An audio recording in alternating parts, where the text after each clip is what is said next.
বছর একসাথে চাকরি করছি, স্যারের আন্ডারে আমি চাকরি করছি এবং তার সাথে আমার অনেক আগে থেকে এতে পরিচয়।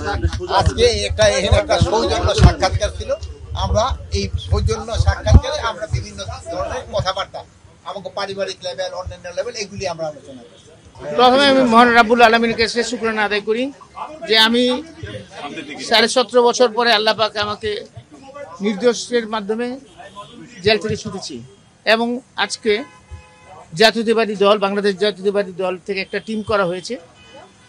সেই টিমের মধ্যে আমি একজন, আমার সাথে সিনিয়র সেক্রেটারি আছেন কামরুজ্জামান সাহেব,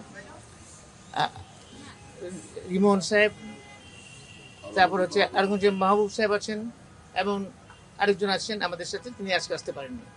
তো যাই হোক, আমাদের আসার উদ্দেশ্য আমাদের কিছু কিছু জিনিস আমাদের ম্যাটার অফ কনসার্ন হয়ে দাঁড়িয়েছে, উদ্বিগ্নের জায়গা, যেগুলো আমরা ওনাদের সাথে অত্যন্ত আন্তরিকতার সাথে অত্যন্ত সৌহার্দ্যপূর্ণ পরিবেশে আলোচনা করেছি।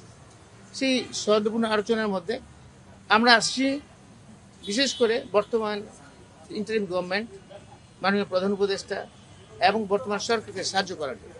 সেই সাহায্য হিসাবে যেগুলো কনসার্ন করে আমরা সেইগুলো আমরা ওনাদেরকে আমাদের ব্যক্ত করছি। ওনারাও একই জায়গায় একমত পোষণ করছেন। মোটামুটি খুব আলোচনা অত্যন্ত ফলপ্রসূ এবং সৌহার্দ্যপূর্ণ হয়েছে।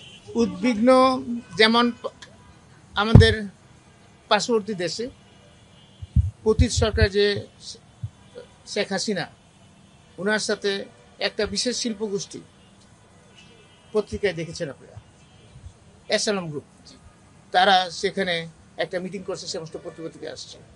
সেটা মিটিংয়ের উদ্দেশ্য ছিল বাংলাদেশের নির্বাচন বানচাল করা, নির্বাচনের বিভিন্ন সহিংস ঘটনা ঘটানো। এটা তো একটা উদ্বিগ্নের জায়গা। সেই ব্যাপারে আমরা আলোচনা করেছি। আরও অনেক কিছু আলোচনা করেছি, যেমন বিভিন্ন অবৈধ অস্ত্র এবং লুট হওয়া অস্ত্র, সেটা যে উদ্ধার হয়নি এখনো, সেটাও আমাদের উদ্বিগ্ন জায়গা। অবশ্যই করছে, বরং অত্যন্ত সৌহার্দ্যপূর্ণ, অত্যন্ত অত্যন্ত ফলপ্রসূ আলোচনা হয়েছে। একটা ব্যাপার আমরা কনসার্ন করছি, যেটা খুব রিসেন্টলি এএসআই নিয়োগটা হচ্ছে। সাধারণত নিয়োগ হয় কনস্টেবল, এসআই এবং এসপি লেভেলে, কিন্তু দেখলাম এএসআই লেভেলে নিয়োগ হচ্ছে। কনস্টেবল থেকে যারা হয় তাদের একটা ক্যারিয়ার থাকে, যেমন সে এসআই হবে, ইন্সপেক্টর পর্যন্ত হইতে পারে।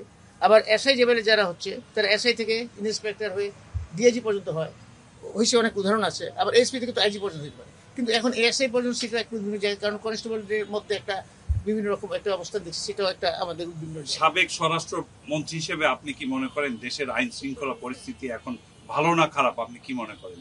আমি এটুকুই বলবো না, ভালো করার যথেষ্ট চেষ্টা করছেন, আন্তরিকতা কোনো কম।